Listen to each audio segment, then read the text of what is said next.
Habang nag-iensayo ang ibang housemates, sina Yves at Myrtle,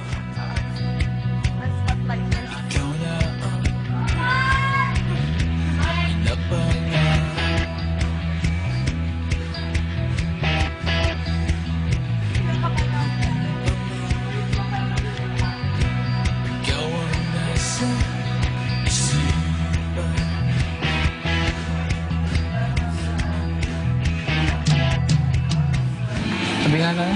Ha? Sabi tayo. Ano? Sabi tayo.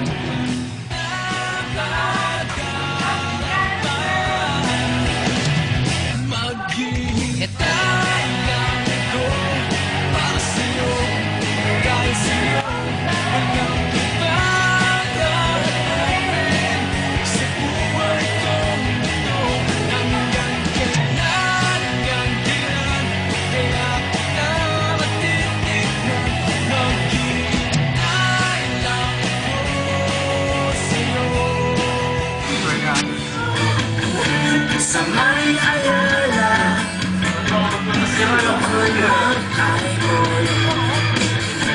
Salamat. Amoy mo ako. Grabe, ang init.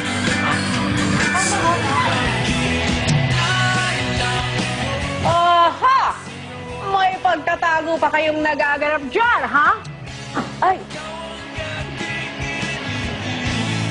Sa ilang linggo na pagsasama sa iisang bubong, tila di talaga maiiwasan na maging malapit ang loob ng housemate sa isa't isa. Saan nga